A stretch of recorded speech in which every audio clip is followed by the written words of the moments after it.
Okay, so here's the deal. Jack and I were recording for my other podcast, Let's Get Weird About, and we were like 3 hours deep into a conversation about Starship Troopers, both the book and the movie. And we've been staying mostly on topic. We've been good. But we then just hit like the 3 hour mark. We just accidentally did an episode of Behind the Locked Doors where we just like talked about It Takes a Wolf and a problem I've been having for like 20 solid minutes. And I can't put it in the other podcast. So it is an episode of Behind the Locked Doors. It's just weird. So I'm just dumping it here. So enjoy whatever this is.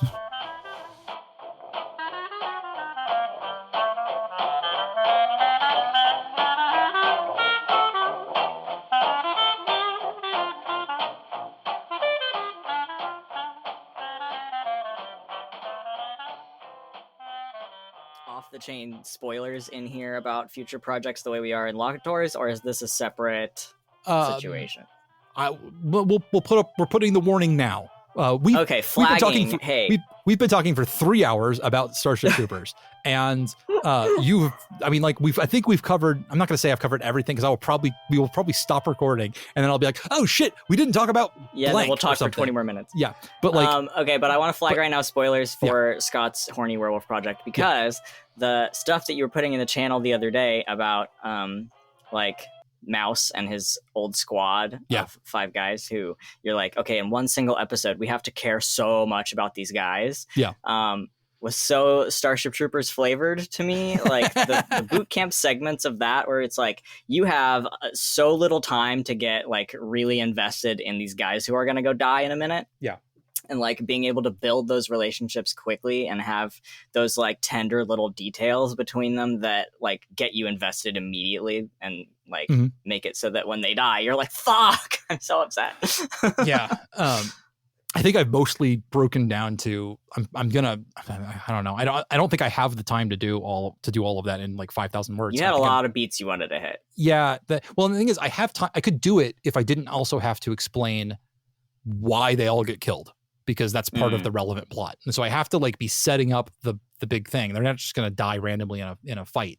It's a whole reason for a revenge plot, and setting that up is non-trivial. So I need to dedicate time to that. And I don't have it. That just like they're at cross purposes at that point. And so like, I know that it's sort of like its own little contained story within this larger narrative, but I'm almost thinking, damn, is there any way to fit that setup into the previous episode or two so that by the time you hit the Mouse flashbacks, you don't have to deal with all that shit and it clicks into place at the end like, oh my God, this is why this happened. So the thing that I've been, the way to give myself more time that I've been thinking about is it's possible that I could break that episode into chunks and put it over the course of other episodes. As like just like have the little flashbacks inserted along the way. Yeah, and do it sort of like, I don't think I want to insert that in the middle of a different scene because the episodes flow so well together. But like maybe at the beginning or the end of every episode, you start seeing some of this other thing, and then it's at some point you figure out what's going on, right? Like you're going to be like, oh, okay, this is 10 years in the past or something. I don't know. I don't totally love that idea, but it's the best thing I can come up with. Okay, so have you read the Mistborn trilogy by Brandon Sanderson, the original? Okay. Yeah, the original one, not any of these, because he keeps reading books. I haven't read all the spin-offs. I read the first 3. The first 3 are the ones that I'm talking about. I can't keep track of all the other shit that's going on. But do you know how there are those journal entries from this just guy you don't know anything about? At the beginning of every chapter. I don't remember which one maybe it's the first book. That like you find out later it was the journals of the guy who became the God Emperor or whatever. Yes. And you don't know that at the beginning. It's like he's just some guy who is like going on this journey and chronicling the journey. And by the end, you find out like, oh my God, I've realized we were getting the point of view of the like arc villain of this whole like previous age. And by then it really hits because you've seen the fallout of all of his choices by the point you find out who he was. And you've also seen the very human side of him from his journals. So it can work. I've seen it done. That's fascinating. because that what you've presented to me, my instinct is to say, well, I've got this character 21 who's like the leader of the group. This is their lieutenant who's in charge of this group. And if I use his journals, that solves a couple of problems, because I don't have to worry about people clocking a voice. That he can be talking about people, and if he's talking about Mouse, there's no reason for us to believe that's the protagonist. So yeah, because you don't have Mouse actually speaking, right? And it's a different name, and we wouldn't know. So we can talk about this character, and we can then we have more. We probably have more time, because I can be somewhat more efficient by talking about his like reports and stuff like that, and like and talking about his own moments with those people, and then we have the okay. So then I'd have to conclude that after I'd have about 6 episodes worth of needing to do that before we have the reveal of who Mouse is. But Did you drop one of these even before the very first episode? Yeah, probably. Okay. Because then I could use that as world building. You could talk about like the war and stuff as a sort of introduction to what's going on. But then like and create confusion, because then like, well, the actual story proper, it doesn't involve like all that stuff's in the past, right? Like the war's ended and all that stuff. So that creates confusion, which I think is useful in keeping people a little bit off balance. So then you have the full story of 21 over the course of these diary entries, or journal or first person stuff. And then the Mouse episode itself is part of that same story, because he comes in sort of late to this group, is how I've imagined it.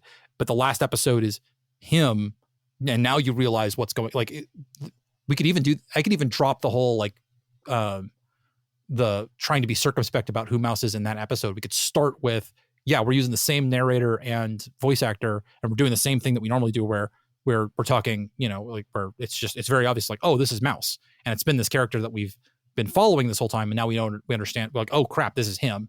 And I just have to and then that really might work. I'm gonna have to chew on this idea, because that solves several of my problems. It gives me more time to work on the Misfits.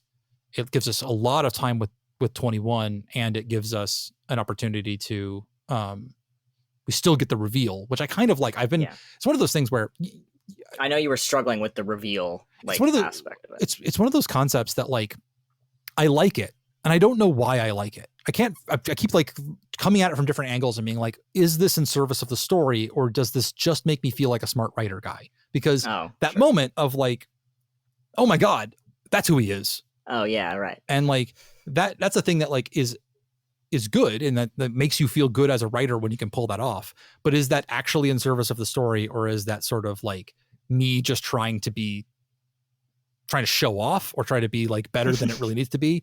And is this a darling that needs to be killed? This whole idea of the reveal, but like I can't fully divorce myself from it. It feels somehow part of this whole thing, and it makes me think, because I can't fully dismiss it, even when I think to myself, like, I don't know if this is working. I think this may just be my own ego doing this. Because I still can't dismiss it, it makes me wonder if I'm missing something about what purpose it actually does. Like maybe it does serve a purpose, and I haven't figured out what that is. Finger on what? It could be that because the first 6 episodes are structured like a mystery. 6 episodes of the series are structured like a mystery. The mystery is who is killing all of the Blackwoods, like who's the murderer. The reveal of that is that it's our protagonist. That's the big reveal. So if I can make who the protagonist is Mouse. If I can make that reveal coincide with the reveal of, oh, now that's also the same moment that these two plots intersect. And now we understand the full, like, you don't even need to explain what happens after this point. Like, now I get why our protagonist is doing all the things he's doing. Yeah, it all like clicks into place simultaneously. Yeah. And that if I can get that moment, we don't have to like drag a reveal over the course of 2 episodes with multiple things and like people. No, it's like if I could get that one crystalline moment of, oh, now this all makes sense. Yeah. I guess that may be what I'm trying to go for. So maybe I should be thinking about it in terms of that. And if that's the case, well, go ahead. You could do this, what Sucker Punch said it was doing and didn't, where you're going, oh, this was the main character the whole time.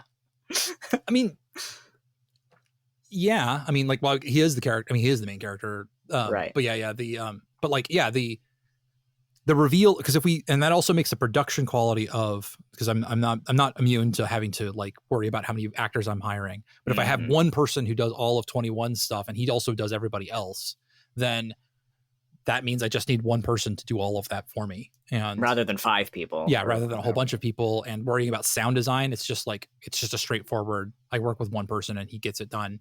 The one thing that I will have to solve if I go that route, the problem I have to solve is telling the story of why the Misfits get maybe.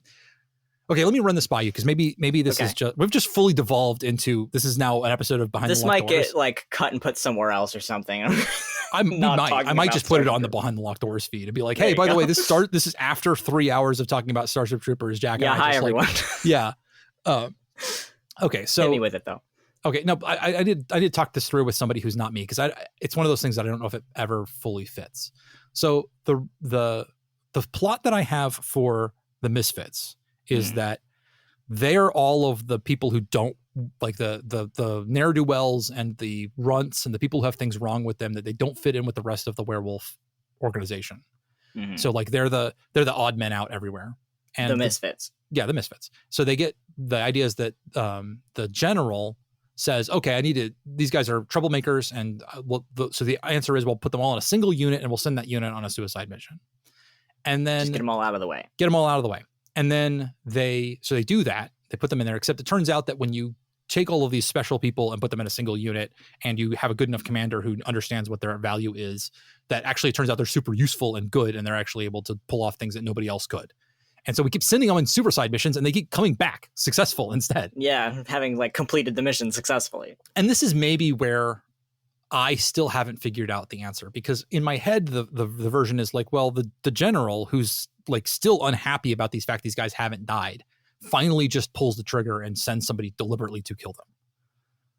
But if you do that explanation for stuff, I have to bring the general into the story. I have to explain that, because it seems counterintuitive, because these guys are being super successful. Like, they're doing all of the things that we said we couldn't do. And like, but I need there to be a betrayal. I need a betrayal from somewhere, so that there's a reason for the protagonist to go after the general and try to kill all of his family members. But I'm not sure that sells. So is there any way that 21 could have like an inkling that there's an ulterior motive behind the missions that he's receiving for his team? Because if he's getting orders from the general, they're like, hey, go do this mission, and they come back successful, and the general's like, great job. Like, is there any way he could read intent, ulterior motive into the types of missions they're being sent on? He could. You know what I mean? Yeah, he could. Maybe you could at least imply from 21's perspective, hey, I don't know that this guy's on the up and up. Like, he always congratulates us and says we did a good job and we completed his mission and blah, blah, blah. But like, his vibes are off. I don't know. Yeah. Maybe, for sure. But I think maybe what's actually missing there is that the Misfits need to do something that triggers the general. And it needs to be something like, okay, that I have to just take these guys out. Yeah, there needs to be an action that we as the audience recognize as being good and within their rights, right? Which is like, I don't know, maybe they figure out they're being sent on suicide missions and they're going to defect or something, or they're going to desert, or I don't know what that action is, but they have been, because of the situation they're in, they're put into a position where they have to make a decision. They have to go against the general, and that's why they get all killed. Get got. I mean, right. Could it be that they are like, hey, we have successfully completed every mission we've been assigned, but we have it on good authority that we were not meant to survive these missions? If they have figured that piece out, can they try to go to someone else higher up in the command to be like, hey, this general has it out for us and is trying to get us killed, but we're useful. Like, we're a useful unit and we know what the fuck we're doing and we're getting results. And then they don't even make it to that point because they all get killed or whatever. Yeah, the only problem I have is if they're like, if the whole thing is that they're gonna like go to the press or something, like go over his head somehow, is that I'm not sure I've laid the groundwork sufficiently that anybody would care. That like, oh sure, because if it's like these really are just the guys that everyone doesn't give a shit about, then yeah, nobody would give a fuck. And like werewolves aren't super well thought of in the wider world, so anybody kind of like, I don't care. Maybe it's,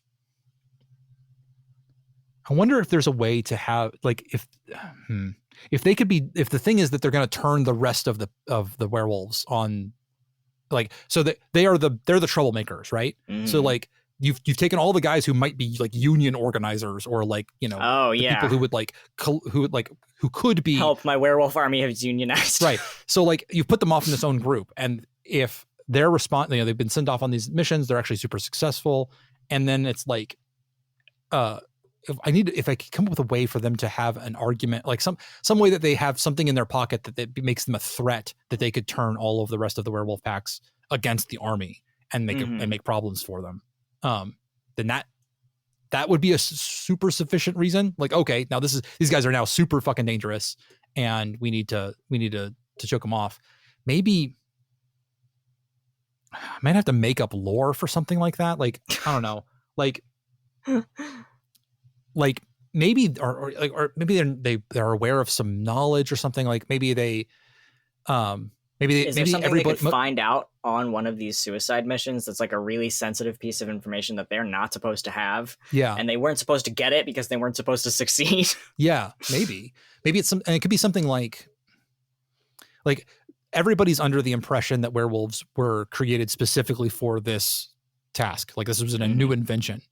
And maybe it turns out that like that's a pre-existing idea that comes from elsewhere that was stolen by the main group, and that like actually there's a okay. Well, I mean, if I want to tie into themes, right? So like, yeah, we love themes. But so like the main idea of, I mean, if you're going to be, I don't know how much I'm actually doing this in the text, but things that I've been thinking about while writing about it is the idea that like the werewolves are standing for a certain kind of masculinity. And so, and it's a Starship Troopers masculinity, right? It's a, you know, like you are made for war, you are made for, you know, only defense. You're not meant for something else. And if they had proof that there was another way out there, if there's a, like literally if I don't know what the specifics of it would be, but if it's like literally like, oh no, like werewolves, I don't know, exist in the wild and they don't act like we aren't really like this. There's basically like there's a third path and they don't want us to know about it. If I can make it somehow tie into that theme, that like there's another way, and that we could be peaceful, you know, that we could be in fact caring and nurturing, things that like are often thought of as very not masculine, but that could be very okay, wait, do you think it could tie into, because I've been thinking about the super horny idea that werewolf saliva is regenerative. So like, which I like, it's very, so if you're kissing your homies on the mouth, you can heal them their wounds. Right. So like, if there was a very direct way of like using that, like, okay, so this is a common knowledge thing that people kind of know about, but like that's actually indicative of a larger thing, which is that like they are, I don't know, somehow able to do that, you know, cure disease, or like they could be like they have this other place in society beyond just being killing machines. Using that as like one, like there's something that's being hidden and denied about werewolves to the werewolves themselves, so they'll stay useful in the war. And turns out, no, actually, you know, we could be, you know, something else. Maybe it's got something to do with that biology of like regeneration, or yeah, that'd be a nice justification for the horny reason of using the werewolf saliva as a healing agent. Yeah, it makes me think about like, so I haven't yet talked to there's also in this season of Let's Get Weird About It, I'm going to talk to my wife about these wolf books written by Rick McIntyre. Oh, okay. And they're super interesting, and I only bring them up now because there is a reading for those books that is super about gender, which I think is really cool. I don't, he's not doing it. He's just trying to write some books about wolves. He's not doing it. He's not doing it on purpose, but because you use the alpha, beta, omega, or the alpha, beta terminology, I could not listen to these books without thinking all the time about all the guys who are like, well, I'm an alpha male, right? But like the truth of what an alpha male wolf actually does is not the same as what people think of alpha male humans as being like. Like they do some amount of like protecting their family from other wolf packs, because that's mostly the dangerous thing, but they're also providers of like food, nurturers. But then also, also he makes a very good argument that the most important thing a male alpha wolf does is play with his kids. Like literally, oh, that's so cute. What the hell? Yeah, because like that's how you teach them how to be wolves, and it's not just like about play fighting. It's about like play hunting and like finding voles in the ground and like how to, and like it also builds a really strong community, because if you play with your kids, they like you more basically. Yeah. And those are people who are part of your wolf pack later. So you build these really strong connections in a way that a distant father really wouldn't. Imagine if Heinlein had gone that way instead of you should just beat the hell out of your children. Yes. Oh, 100%. Yeah. So, okay. So if there's so I'm thinking about like that version of masculinity, which is rooted in some actual science, which is like, this is what wolves actually do. This is how wolves actually be. Like, I'm trying to think about if I can integrate some of that, to create that alternate path or something like that. I do like the idea of a reveal of like the werewolves being like, everybody thinks they were created for this, but it turns out that maybe we just rediscovered something that already existed.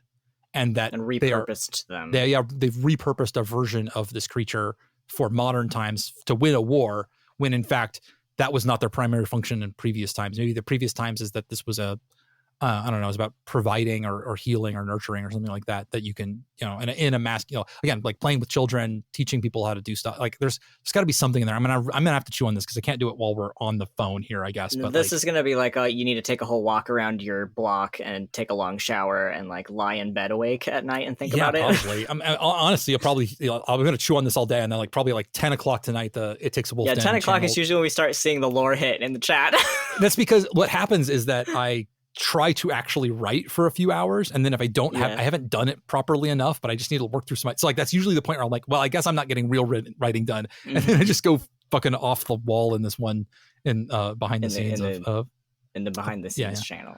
Okay, I love it. It's like a fun little snack for me at 10 p.m. like clockwork, basically every day. Yeah, it's actually been super helpful. Because like.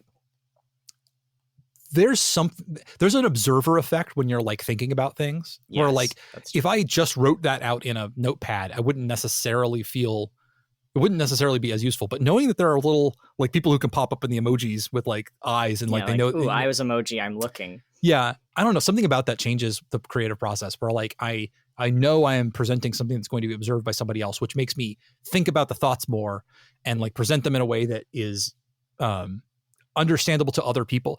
It's like rubber duck programming. You know what this is? No.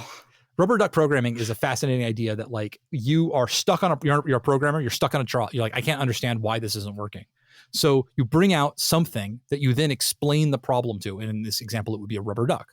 So you take a literal rubber duck and you start trying to explain the problem to it as if it is a person. And in the process of doing that, you often figure out what the solution was, because you are having to reformat it in a way that somebody else can understand it.